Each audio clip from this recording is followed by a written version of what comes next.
ወደ ቻናላችን ተከታታዮች ከዚህ ቀጥሎ ይዘንላችሁ የቀረብነው የዶክተር ብሩስን ትምህርታዊ ቪዲዮ ሲሆን ዶክተር ብሩስ በዚህ ትምህርታዊ ቪዲዮአቸው ውስጥ በተለያየ ሃይማኖት ጋር ንክኪ ባላቸው ቲዮሪዎችን ሃይጃክ እያደረገ በኢትዮጵያ ውስጥ እንደምናየው በቅርቡም በተማሪያም ላይ በግልጽ እንዳየነው መድኃኒዓለም ነኝ፣ ማሪያም ነኝ፣ ገብርኤል ነኝ እንዲሁም ደግሞ በጴንጤ መናፍቃን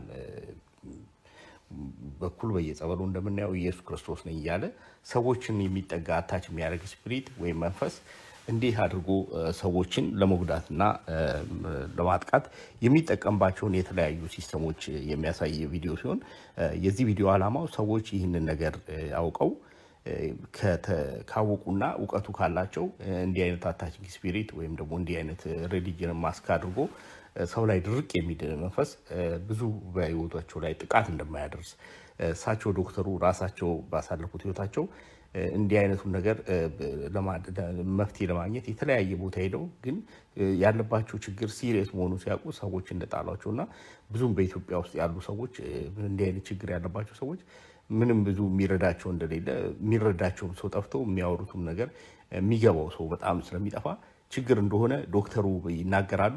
ይህንን ለማስወገድ ዶክተሩ በአማዞን በዩቲዩብ እና በስፖቲፋይ ሰልፍ ዲፌንስ ብለው እንዲህ አይነት ሪሊጅንን ወይም ደግሞ ሃይማኖታዊ ቲዮሪዎችን ተረት ይመስል መሸወጃ አድርጎ መጥቶ የሰዎችን ህይወት ላይ ተጣብቆ የሚያስቸግር የሚፈልግ መንፈስ እንዴት አድርጎ ማስወገድ ይቻላል የሚለውን የተለያዩ ሲስተሞችን ያሳያሉ። ከዛም በላይ በዶክተሩ በብዙ በአማዞን እና በጉግል የለቀቁትን ቪዲዮዎች ስላለ ወደፊት በስፋት እነኚህ ቪዲዮዎችም እንደምናቀርብላችሁ ተስፋ እናደርጋለን።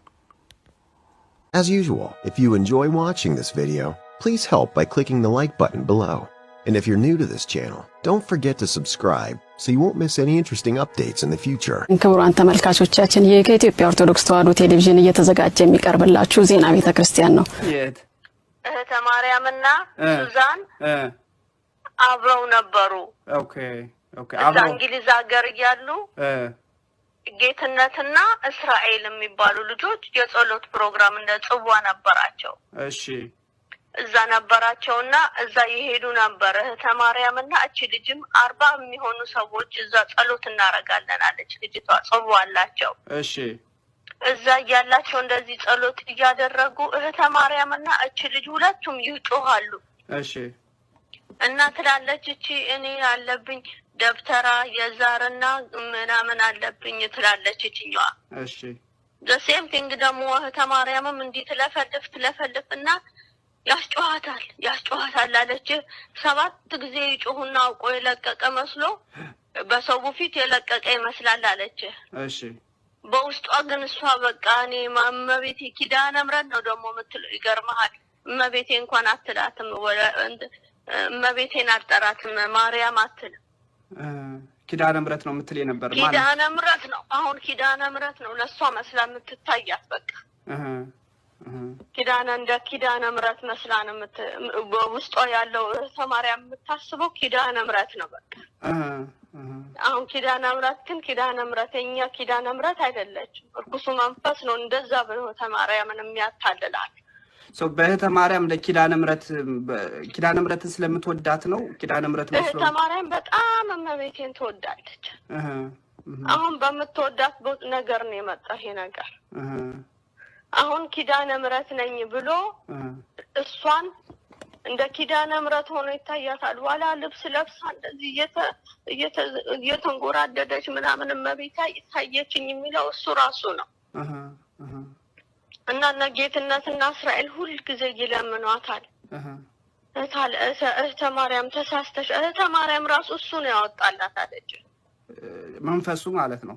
አዎ የክርስትና ስሟ።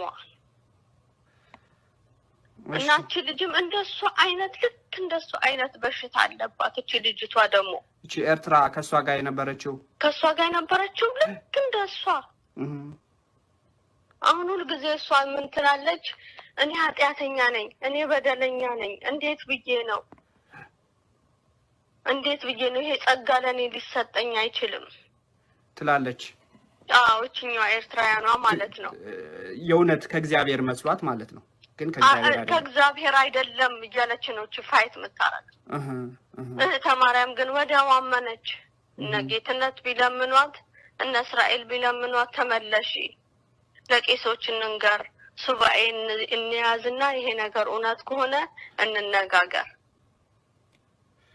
አይ እመቤቴ መጣ ቤቴ እየተዘዋወረች ነው ያለችው ነው የምትሉት ተማሪያ እና እርኩስ መንፈስ ሁሉም ያረጋት እርኩስ መንፈስ እኮ ነው እሷ እኮ ምንም የምታውቀው ነገር የለም ማለት ስለዚህ እመቤቴ ታየችኝ ምናምን የምትለው ኪዳነ ምሕረት ታየችኝ በቃ ኪዳነ ምሕረት ታይታኛለች እና ቤቴ እየተዘዋወረች ነው የምትለው ቤቴ ትመጣለች እና ኢትዮጵያ ሁሉ እንድትሄድ አንድ ጃማይካ ነበር አለች እንደኛ ቄስ የሆኑ ናቸው ግን የኛ ሀገር አይደሉም የት ለንደን ውስጥ ማለት ነው እሺ እሳቸው ነበሩ እሳቸው ጋር ትሄድና እንትን ይላታል እንጂ እሳቸው ጋር ሂጅና ምን ወደ ኢትዮጵያ ልክሻለሁ አዲስ አበባ ይላታል እሺ ወደ አዲስ አበባ ልክልሻለሁ ሲላት እኔ ብር የለኝም አለቻቸው ተማሪያ እሺ ስለ ብር ምንም እንዳታስቢ እኔ ያዘጋጀው ሰው ያለ እሱ ጋር ቀጥታ ስትሄጂ አንቺ ስትመጪ ለምን እንደመጣሽ ያቃልና እኔ አላት ሲያናግራት ነው የሰይጣኑ ነው በውስጧ የሚነግራት ለተማሪያ እኔ ያዘጋጀሁልሽ ሰው አለ እና ቀጥታ እዚህ ጃማይካ ሰውየው ጋር ቄስ ናቸው እሳቸው ጋር ስትሄድ እንደመጣች ለምን እንደመጣች ኦሬዲ እሳቸው አውቀዋልና እዛ ሰውየው ምክንያቱም ሰይጣን ሰውየውም እንደዛ አይነት መንፈስ አላቸው ማለት ነው እነዚህ ጃማይካውም ሰውዬ እሺ እና ልክ ስትሄድ ለምን እንደመጣች ስላወቀ ብር ይሰጣታል ኢትዮጵያ ደርሳ እንድትመጣ ማለት ነው አዲስ አበባ ለተማሪያም እንደውም የመጀመሪያ ሲድዋን ተናግራለች እኔ አስታውሳለሁ ኢትዮጵያ ሄጄ ነበረ ለትንሽ ጊዜ ደርሼ ተመልሼ መልእክቴን አድርሼ ተመልሻለሁ ብላለች እሷ እና ቺኛዋም እንደዚህ ነው የምትለው ብሩን ኬስ አመጣችሁ ለሚል ሲጠይቃት ልጁ እንደዚህ አርጋ ኢትዮጵያ ሄዳ ነበረ እና ያለች ነው እቺ ልጅ እንትን የምትለው የምትመሰክረው ያለች እና ነጌትነትና እስራኤል ሊመልሷት ብዙ ጥረት አድርገዋል እና ቤተክርስቲያን ደግሞ ትገባለህና አለች ኪዳነ ምሕረት አለ ኪዳነ ምሕረት ይሄዳሉ You'll find a lot of content in this program to be not found in my book, The Practical Psychic Self-Defense Handbook, for various reasons. One, some things are very difficult to write and share in a book. Publishers are often uncomfortable in printing certain things. Some of the memories involved here are very painful for me. Some of the memories are downright terrifying, and others are just plain embarrassing.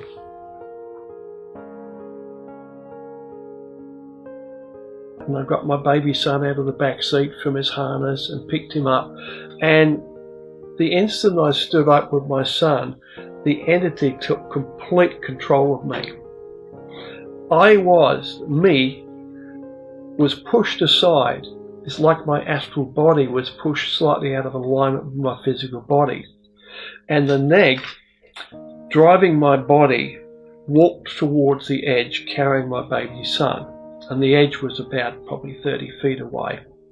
And I'm fighting every step of the way. But I couldn't connect to my body. I'd move my arms and just my astral arms would move. I could see my face about that far away from me, see the look on my face and saw it was giggling, and I could even read some of the mind. I was aware of what this thing was thinking as well and what it planned to do. It was planning to walk to the edge of the rooftop car park, throw my son off with lots of giggles over that, and then do a swan dive and leap down to the pavement below and kill me. Most healers and priests and teachers also can't help. They believe they can help and they go through the motions, but in reality, if you have a serious neg problem, they can't help. I've known people and myself, when it happened to me, went to a bunch of healers and teachers asking for help, and when they discover that you have a real serious neg problem, they ask you to leave, they stop returning your phone calls, they just drop you like a hot cake because you don't fit in their reality. I have extrapolated from my decades of experience working in this area where negs come from, where their dimension is, and it's a little bit more positive than just being some vague other dimension that we can't touch that's very close to ours. The average human being, the rest of the world, knows less than 1% about negative inorganic beings and the greater reality in general.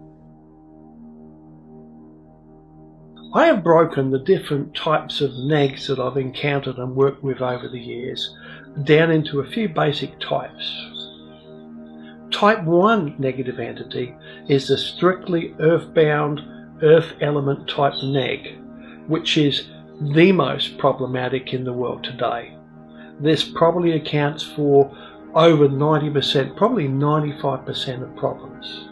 And these problems are fairly easily dealt with in comparison to other types of negs, because they're very, very limited in what they can do.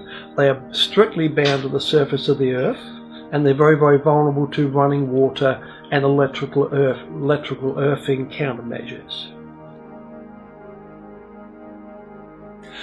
It's obvious to me that many different species of negative entities are involved because of the differences when you examine a lot of cases.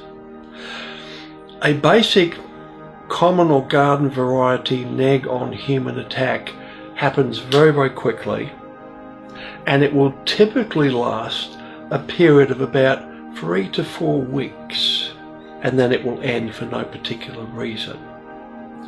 It seems that human beings are quite a difficult proposition for, you could say, wild, free-roaming negs. It likely takes a lot of experience in order to attach to a human, infiltrate their chakra system to a point where you gain some access to the being within and some level of control. So I think that's quite variable, and otherwise, if that wasn't true, I mean, life would be very difficult for human beings in this world today. They can't cross running water. That was my big realization, because after this I started actively experimenting with that, using that as an active countermeasure, looking for other related countermeasures like electrical grounding, and experimenting like this, once I had something to go on, led me to more and more countermeasures that actually worked.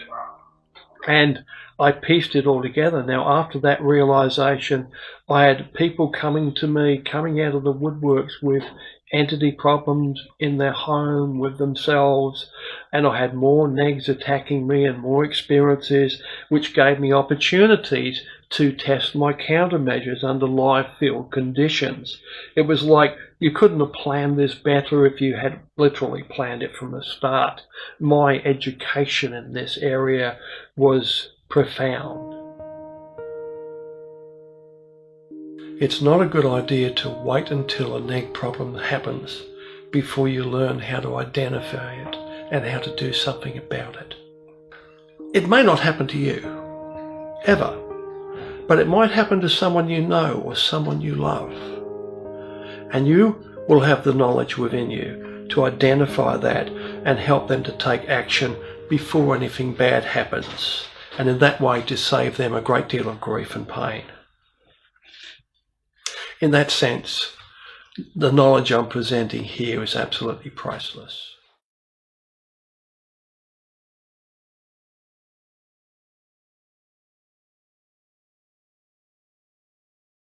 በዚች ምድር ላይ ብዙዎች እግሮቻቸውን እያዘ በኢኮኖሚ እንዳያድጉ ከበሽታቸው ነፃ እንዳይወጡ ያደረጋቸው አደገኛ የሚባል ዘንዶ በጂሰስ ወንደርፉል ኢንተርናሽናል ቸርች በአንዳንድ ሰዎች ሆድ ውስጥ በመቀመጥ ሊያሰቃያቸው ሲሞክር አቤት የእግዚአብሔር ክብር አታሰቃይም በማለት ብቻ እግዚአብሔር ከሆዳቸው እባብ የሚመስል አደገኛ በሽታውን ከማህፀናቸው እያራገፈ ብዙዎችን ነፃ ማውጣቱን ገብርኤል ያደረሰልኝ መረጃ ያመለክታል። ገብርኤልን ከልብ አመሰግናለሁ። ገብርኤልን ከልብ አመሰግናለሁ።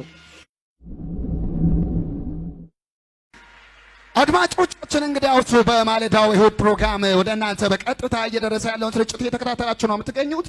ይህ ከጄደብሊው ቲቪ በቀጥታ ወደ እናንተ እየደረሰ የሚገኝ የጂሰስ ወንደርፉል ኢንተርናሽናል ቸርች የዕለት ውጧቱ ፕሮግራም ነው። በዚህ ፕሮግራም ላይ በአስደንጋጭ ሁኔታ በአጋንንት መንደር የተከሰተውን አንድ አደጋ አሁን ስራ ባልደረባዬ መንፈስ ቅዱስ አድርሶልኛል። አሁን ስራ ባልደረባዬ መንፈስ ቅዱስ አድርሶልኛል። በጂሰስ ወንደርፉል ኢንተርናሽናል ቤተክርስቲያን ውስጥ እስከ ዛሬ በተደረጉ ፕሮግራሞች በትሪሊየን ሚሊዮን የሚቆጠሩ አጋንንቶች ጉልበታቸው ተሰብሮ እግራቸው ተሽመድምዶ በአስደናቂ ሁኔታ ጭንቅላታቸው ተፈጥፍጦ ከዚህ ቤት ርዕሳቸው እንደወጣ መንፈስ ቅዱስ አሁን ያደረሰው መረጃ ያመለክታል። ከዚህ ቤት ርዕሳቸው እንደወጣ መንፈስ ቅዱስ አሁን ያደረሰው መረጃ ያመለክታል። በአስደናቂ ሁኔታ ከዚህ ጋር በተያያዘ ደግሞ በጂሰስ ወንደርፉል ኢንተርናሽናል ቤተክርስቲያን ውስጥ የሚገኘው ቤተክርስቲያኒቱ ባለራዕይና እሳቸው ነብይ ሐዋርያው እስራኤል ዳንሳ በአስደናቂ ሁኔታ የወለዳቸው ፍሬዎች በሚገርም ሁኔታ አጋንንት የተቀቡትን እንደማይበላቸው ማረጋገጡንና ከዚህ በኋላ ከጉልበቱ የሚወለዱ ልጆች አንካሳ ወይንም የሚያነክሱ ወይ የሚጨልምባቸው ወይ የሚሰቃዩ ወይ የሆነ መንፈስ ቅዱስ በሽታ የሚኖርባቸው ሳይሆን ወይ የሆነ መንፈስ ቅዱስ በሽታ የሚኖርባቸው ሳይሆን ከየት ነው የመጣው? ከአሜሪካ። በምንድን ነው የምትወጣው? በእንግሊዝኛ። እንግሊዝኛ ነብይ ዮሹዋን አቅቶት ወደ ነብይ እስራኤል አይቶ አባቴ ምን ልበል? ጎበል በማለት ሶስት ጊዜ በመጣሁ ጎ በሚል ቃል ብቻ አጋንንትን ያንፈራገጠው ነብይ ጆሹዋ በአስደናቂ ሁኔታ እንደገናም ወደ ነብይ ጆሹዋ ተመልሶ ሰይጣን በአስደናቂ ሁኔታ ከሱ ጋር ሲገዳደር ምንድን ነው የምትፈልገው? ምንም አልፈልግም። ሂድ ውጣ። አልወጣም። በቃ አንተ ካልወጣ እኔ እወጣለሁ። በቃ እወጣለሁ። የእግዚአብሔር ቤተሰቦች ከአጋንንት ልጆች ጋር ባደረጉት አስደናቂ ፍልሚያ በሚገርም ሁኔታ የሰማዩ አምባሳደር አብና ጠቅላይ ሚኒስትሩ ልጁ ኢየሱስ ክርስቶስ ዋና አምባሳደሩ መንፈስ ቅዱስ በመተባበር የሰማዩ አምባሳደር አብና ጠቅላይ ሚኒስትሩ ልጁ ኢየሱስ ክርስቶስ ዋና አምባሳደሩ መንፈስ ቅዱስ በመተባበር ነቢይ እስራኤል እጁን በመያዝ ሜዳው በመግባት ብዙ ሰዎችና ደጋፊዎች እያፏጩ እጃቸውን እያጨበጨቡ ብዙ ትፎዞችን ይህንን ጨዋታ ለማየት የታደሙ ስቴዲየም ያሉ ደጋፊዎች ባሉበት በአስደናቂ ሁኔታ ልክ ከጠዋቱ 2 ሰዓት ላይ ጨዋታው በነቢይ እስራኤል ማሪያም አማካይ አቀጣጣይነት የተጀመረው የመጀመሪያ ንክክ ከኳስ ጋር እግሩን ሲያገናኝ ነቢይ እስራኤል በአስደናቂ ሁኔታ በሚገርም ቃል መልካም ሆኗል በሚል ድምፅ ብቻ ለሰይጣን ተገልብጦ ክፋት በመሆን የአጋንንትን መንደር የሚያናውጥ አደገኛ ምት በመምታት ከፊት ለፊት ወደ ጎል የሚያጠቁ ነቢይ ጆሹዋ፣ ነቢይ ኢዩ፣ ነቢይ በእምነት ነቢይ አብድ በአራት አቅጣጫ በግራ በቀኝ በፊትና ከኋላ በኩልና ከፊት በግራ በቀኝ አራጋቢ የነበሩት ሩፋኤል መላእክቱ ቅዱስ ገብርኤል፣ ቅዱስ ሚካኤልና ሌሎች መላእክቶችም ከኋላ በኩልና ከፊት በግራ በቀኝ አራጋቢ የነበሩት ሩፋኤል መላእክቱ ቅዱስ ገብርኤል፣ ቅዱስ ሚካኤልና ሌሎች መላእክቶችም አጥር ሆነው የእግዚአብሔር ሰዎችን እንደ ፌደራል ፖሊስ በከበቡበት በዚህ ስቴዲየም በተለይ አሁን ባለው ኮንዲሽን የህይወትሽና የትዳርሽ ኑሮሽ ሁሉም ማለት ነው። እኔ ምንሽ እኮ ዳዊት ዋሲው ምንሽ ነው? ምንሽ ነው? ባልሽ ነው። እሱ ጥሩ ተጠቃሚ ነው። አዎ ቤት ቶሎ አንቺ አዋቲ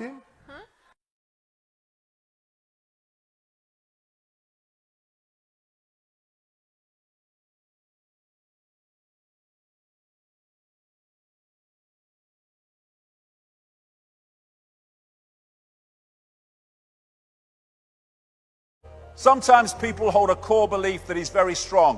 When they're presented with evidence that works against that belief, the new evidence cannot be accepted. It would create a feeling that is extremely uncomfortable called cognitive dissonance.